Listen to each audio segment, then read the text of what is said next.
வணக்கம் மக்களே, உங்க ஜிப்சி கூட ஐபிஎல் 2024ஓட டெல்லி கேபிட்டல்ஸ் vs பஞ்சாப் கிங்ஸோட மேட்சோட ஹைலைட்ஸ் அண்ட் ஃபன்னை தான் இந்த வீடியோவில் பார்க்க போறீங்க.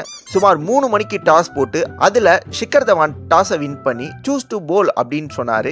எதுக்காக அப்படின்னு கேட்ட ரீசனுக்கு, இந்த கிரவுண்டு புது கிரவுண்டு, ஸோ நியூ பிச்சு, அதனால் போலிங் பண்ணி அதுக்கப்புறம் நாங்கள் சேஸ் பண்ணோன்னா கொஞ்சம் ஈஸியாக இருக்கும் அப்படின்னு நான் நினைக்கிறேன் அப்படின்னு சொல்லியிருந்தாரு. 453 நாட்களுக்கு அப்புறமா ரிஷப் பண்டோட இன்னிங்ஸை பார்க்கறதுக்காக நிறைய பேர் இந்த மேட்ச்சுக்கு வெயிட் பண்ணியிருந்தாங்க. பெரிய ஆக்சிடென்ட்டுக்கு அப்புறமா டெல்லியோட கேப்டனாக ரிஷப் பண்டை பார்க்கவே ரொம்ப சந்தோஷமாக இருந்துச்சு. பஞ்சாப் மேட்சை பார்க்கறதுக்கு முக்கியமான ரீசனில் இதுவும் ஒன்று.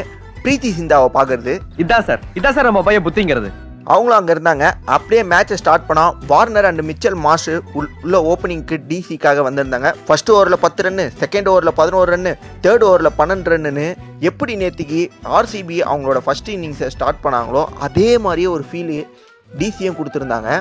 ஃபோர்த் ஓவரில் ஹர்ஷதீப் சிங்க்கு 6 அடித்தா அடுத்த பால்லையே மிச்சல் மார்ஷ் அவுட்டு.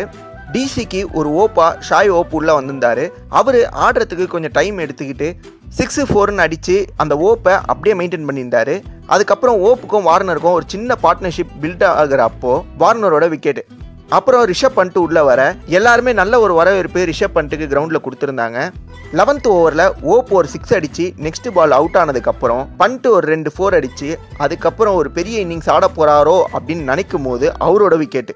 அதுக்கப்புறம் அப்படியே கொஞ்சம் கொஞ்சமாக மந்தமாக ஆக ஆரம்பிச்சிது மேட்ச்சு. எப்பயாச்சும் பவுண்டரிஸ் போவோம், அடிக்கடி விக்கெட்ஸ் விழும். இதே மாதிரியே டிசியோட நிலைமை எப்படி நேற்றுக்கு ஆர்சிபி லோவானாங்களோ அதே மாதிரியே ஆக ஆரம்பிச்சிது.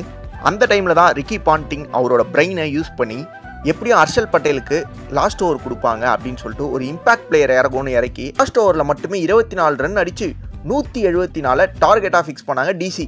அதுக்கப்புறம் செகண்ட் இன்னிங்ஸ் ஆட வந்த நம்ம ஷிக்கர் தவானும் பேரிஸ்டோவும் 3 ஓவரில் 34 ரன் அடித்து இஷாந்த் சர்மா ஓவரில் தவானும் போல்டாக படக்கூடாத இடத்துல பட்டா மாதிரி போலர் கைப்பட்டு ஸ்டெம்பில் பால் பட்டு பேரிஸ்டோ ரன் அவுட். சுட்டி குழந்தை சாம் கரனோ பிரப்சிம்பிரனோ பார்ட்னர்ஷிப் பில்ட் பண்ணி பவர் பிளே முடிவில் பஞ்சாப் 60க்கு 2 நல்லா போலிங் பண்ண இஷாந்த் சர்மா அவரும் இன்ஜுரியாக அதுக்கப்புறம் ஈஸி வின் ஃபார் பஞ்சாப்னு நினைக்கும் போது குல்தீப் யாதவ் உள்ள வந்து பிரப்சிம்ரனோட விக்கெட்டை எடுத்தாரு. அதுக்கப்புறம் லிவிங்ஸ்டனும் சாம் கரனும் 4-5ன்னு ஒரு ஓவரும் அடிச்சு டெல்லி கேபிட்டல்ஸே எப்படா இந்த மேட்சை முடிப்பீங்கன்னு பஞ்சாப் கிட்ட கேட்குற அளவுக்கு ஒரு இன்னிங்ஸ் ஆட ஆரம்பிச்சாங்க. அதுக்கப்புறம் லிவிங்ஸ்டன் என்ன நினைச்சாரோ தெரியல, 17th ஓவரில் 18 ரன் அடிச்சு சாம் கரன் ஒரு 50 போட்டு அதுக்கப்புறம் 18th ஓவரில் ஒரு வழியாக மேட்ச் முடிக்க போதுறான்னு நினைக்கும் போது back to back 2 wicket. Last ஓவரில் 6 பாலுக்கு 6 ரன்னு தேவைன்னு இருக்கும் போது ஃபஸ்ட்டு 2 பால்லேயே வைடை போட்டு அதுக்கப்புறம் 3வது பாலில் லிவிங்ஸ்டன் ஒரு 6 அடித்து சுபம் போட்டார். பஞ்சாப் பண்ண இந்த குட் ஜாப்ல பிரீத்தி சிந்தா சந்தோஷப்பட்டு எல்லாருக்கும் ஒரு ஃப்ளையிங் கீஸ் கொடுத்தாங்க. ஸோ நெக்ஸ்ட் மேட்ச் வீடியோவில் மீட் பண்ணலாம்.